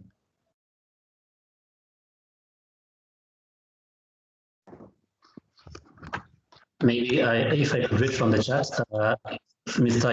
Yufnalis, my view is you should start with the process of ratification of agreements and protocols. If you can clear that, it will be easy. It's untenable that all must ratify for it to come into force. We have protocols at the EAC that are almost 10 years and have never been ratified by all of them, so cannot come into operation. Of course, yeah, Mr. Yufnalis, that's very true. We have a lot of protocols in the shelves of the EAC Secretariat, but it's time to unshelve them And these are the sensitization workshops that we beginning with such workshops and building capacity of the users, the beneficiaries, and also people that are negotiating them. So it is important that we keep talking. It's until that you talk too much that people don't know that you're actually talking. So it is until we will bring out these implications in terms of benefits to the private sector, most importantly, and also other stakeholders that they will hear our clarion call and they will ratify. Yeah, so it's an ongoing process. It's not some advocacy is not a one-off. It's not a one-day thing. We keep talking and talking, advocating until doors are open. There's another, Leonard Wanyama. Is the EABC open to cooperate with civil society in new plans for the ratification of the EAC DTA? Of course. Maybe this will be alluded to by during the closing remarks, but of course EABC is open to, our doors are open to anyone that will share a vision and ensuring that the DTA is ratified. Please reach out to us. Let's have your perspectives to this, and of course we will come out with a unified voice on how we front this.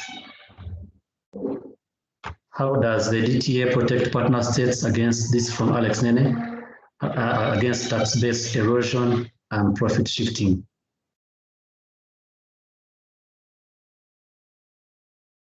I think this is what I was, when I was doing a presentation. How does the DTA protect partner states against tax-based? And this is, if you remember, I was talking about the offset through the investment incentives and also allowing non-nationals to enter into a particular respective partner state. It does not take away the fact that you're going to tax them, but you'll tax them. How is your tax rate as per other regional other partners in the region? You will tax them, yes, and it does not take away or erode your tax base. But the big picture is, how are you consistent with other rates, other partner states? And our the regional perspective is we should have a harmonized rates, at least rates that are not really contravening the right of a service provider to operate from that particular state. There's of course, the agreement does not take away the source state or the source country to implement its national fiscal administration regime, but looking at a regional perspective, how are you positioning yourself to be, let's say, more advantageous to the other partners? How are you really facilitating trade and investment? That should be the concern in this regard. Lamek, I don't know whether I've addressed on the chat. Yes. Yeah, thank you very much, Geoff, for that response. Maybe to just add something on the one for, does EABC collaborate with civil society? Yes, at the EAC level, we have what is called the consultative dialogue framework, which is composed of EABC, the apex body, civil society, and other interest parties, the EAC integration. Under this framework, the final climax is the Secretary General's Forum. So we bring in topics which are mutually beneficial to all the parties within the integration process. We do work together with civil society to ensure that we have a uniform agenda when we are going to meet the EAC Secretary General at the of course, which is once a year, and we are glad we have the EAC Secretary General with us in this meeting. So there's a mechanism and there's a platform for engagement. Thank you. Maybe if there's any other comment from. I think I can see Yufnalis again, or Mr. Yufnalis Okubo. They say the issue should not be sensitization of partner states to ratify. Alternatively, the focus should be to change the process to allow it for partner states to ratify when it comes into force. Imagine if AU was to have a process that says all members must ratify before it comes into force. Would anything have worked? So EAC needs to change from all to 3 or 4. The rest will see the benefits and join. Thank you, Mr. Yufnalis. Of course, that is a wish for everyone, but of course, as you know, the treaty, until everyone is on board, then it is a bit not easy. But maybe that's a discussion we can preempt, and we start looking at it, and maybe the SG, incoming SG here is listening to you. We will look at it. We'll look at it going forward. But as of now, the status quo is that until all the partner states are in agreement and consensus, then of course, you know how it happens. It's impossible to pass by that. But let's see. As I said, we keep the advocacy ball rolling, and we see how it can materialize. But that's definitely a wish that we all have at heart in terms of ensuring that implementation is made easy. I think Faith has raised her hand. Faith, please, yeah.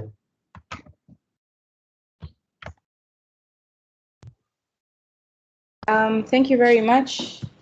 First of all, I'd like to appreciate all the wonderful presentations that you guys have made. My name's Faith Gugu, and I'm from Tanzania Private Sector Foundation. So just a few minutes before the meeting, I had contacted my colleagues from the Ministry of Foreign Affairs and EAC, and I just wanted to find out from them, like, what is the reason as to why we have not ratified as up until today. So just out of curiosity. And what he had mentioned, of course, he had mentioned a few concerns, but the major ones being the like one of the issues that had emanated from your presentations, which is the potential loss of revenue, the fear of potentially losing revenue as a nation. But also another thing that they had mentioned is that the agreement is long overdue. A lot have changed in the course of the last 11 years.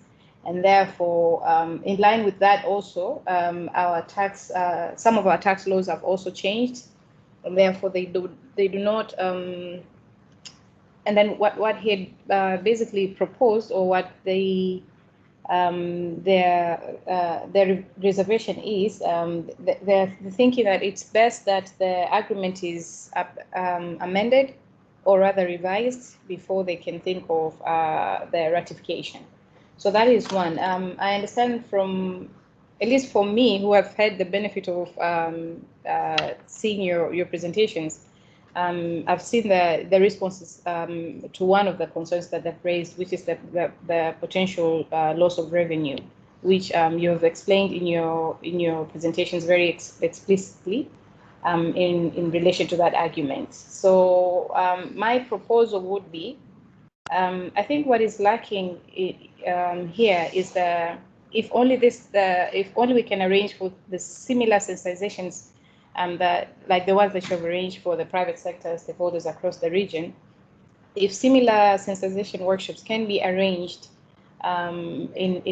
particularly in the two countries which have not ratified the agreement, which is Burundi and Tanzania, like the way you've proposed in your way forward, or rather recommendations. I think it would be nice, particularly for the policymakers. I think it might help to fast track the ratification process. And like one of the contributors that have asked if it's possible for EABC to work closely with some of the civil society organizations, I would also recommend that, or rather propose that, I know TPSF is your focal point, national focal point in Tanzania, which happens to be one of the countries that has not ratified this agreement just yet. So my proposal, or rather my humble request, is for EABC to start working closely with TPSF in ensuring that we undertake various activities towards advocating for the ratification of this agreement. And one of the, I'm pleased, or rather, I was impressed by one of the proposals that one of them was around lobbying the government officials. This is one of the areas that I see that we can work closely with EABC and achieve the desired results. But also, I was happy to learn about your proposal that you're thinking of developing a handbook on the agreement, something like a popular version, something that a normal layman can understand what the agreement is about and be able to translate that into the real situation. So I would think those two amongst the many proposals that you have outlined in your presentations in terms of advocating for the ratification. I think there's so much we can work together, TPSF and EABC, and especially considering the fact that we at a national level work very closely with these policymakers. I think there's we might be able to achieve the intended results, which is to support to help our private sector stakeholders across the region in order to enable them to work in an environment, in a business environment that is more conducive and attractive in terms of investment. So those will be my two cents, or rather my 2 cents contribution. Thank you. Thank you, Faith. That's well noted. Of course, we definitely, as our NFP, we definitely have a very good and cordial working relationship with TPSF, and the fact that you are, in terms of ensuring that trade across the region flourishes, we can only join hands with you, and of course, be in touch with us, and we'll be in touch with you in terms of rolling out these sensitizations as you request. And of course, we have them in plan, have them planned and laid out, and we will definitely keep you posted on how we roll them out. So definitely keep the eye on the ground. But otherwise, those are inputs, and we well appreciated, Faith. Thank you so much. We'll definitely be in touch with you. I think there's a hand by Mr. Yufnalis.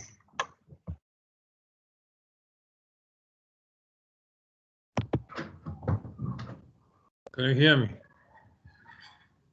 Hello?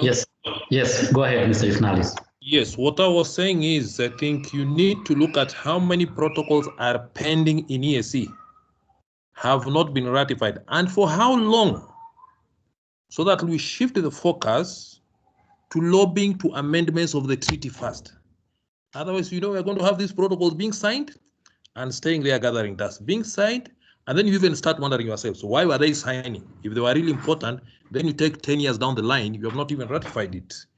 Yes, it is good what you are saying, you are going to sensitize partner states on the need to ratify this protocol on double taxation. But how long has it stayed, first of all? And what is the problem? The problem is this issue of that all must ratify, which is wrong to me. I mean, all of us are not equal. So let those who can move ahead, move ahead. And the only way of doing that is you should put in more effort into amending the treaty to allow, for example, if a protocol is developed and signed, if 4 sign, it comes into force. You'll find that if it comes into force and it is implemented, the others will start seeing the benefits of it, and they will join faster than they will have been when we say we wait until all of them come. I've talked about this several times. Maybe this is the first time I'm talking EABC. Maybe your angle will help solve it. It is a problem all over East Africa. Even as a staff of EAC, we are suffering because of a lot of protocols that will have benefited us, benefited the community, are just hanging there. 5, 6, 7 years, 10 years down the line, they have not been signed because of a simple amendment of the treaty. Thank you.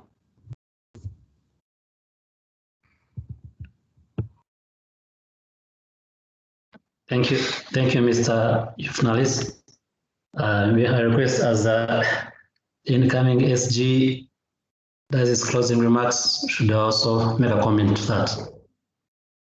Otherwise, that's a very, very passionate input. I can read the passion that you speak with, and that's the passion we have. Otherwise, thank you so much.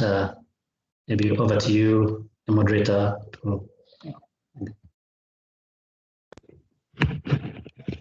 Thank you very much, Geoffrey and Lamek, but of course, all of you who have participated in this session. And I think that is a step forward. We are all in a page that confirms that it is important that we start now thinking first things first. And to me, we come out and say, how can we start thinking of increasing intra-EAC trade? And these are some of the things, and I totally agree with some of the participants who are raising issues in regards to the protocols that have not been ratified. I totally agree. Of course, there's always an aspect of what can bring an urgent benefit, what can bring on board almost fruits immediately. And I think from the private sector perspective, from the business perspective, if we have a system, a framework that is uniform, when you come to matters of the taxes, matters of the duties, matters of the customs and so forth, then it becomes easy. Because again, we are reading from the same page. All that we are looking for is how can we have the EAC, intra-EAC trade increased. And some of these things that have been pending for the last many years is how can we now jumpstart and together say, let us move forward. And I think going forward now from this session, I am sure the EABC will be engaging now the national focal points at the country level, if it is a TPSF, if it is in private sector, so that now they are all in the same page, and also assess where they are as a country in terms of what has happened for the last 10 years. If it is 10 years, that a number of things have changed, and therefore it's important that again we start engaging, and I think that is a continuous engagement, and that's why we have this program for public-private sector engagement. And indeed appreciate the organs, Mr. Okubo himself from the East African Court of Justice, and even the role of the court in some of these things, because again, we also need to appreciate that now the court has a bigger role. And also as a business community, we need to know what is the role of the court in all these things. So I think there is this close now partnership between some of the organs of the community. And I therefore, of course, urge, ourselves as EABC, working closely with all the organs of the community, see how we can, create awareness.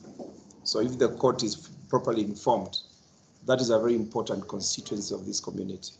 And, at their level, they can help us, disseminate information. So I think let us take this positively and appreciate and look forward to further engagement. Otherwise, I appreciate.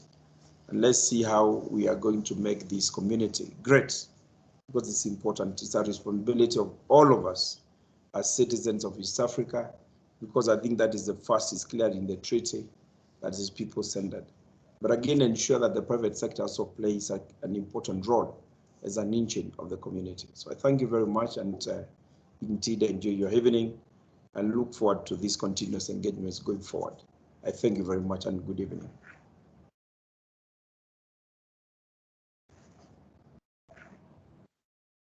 Thank you so much.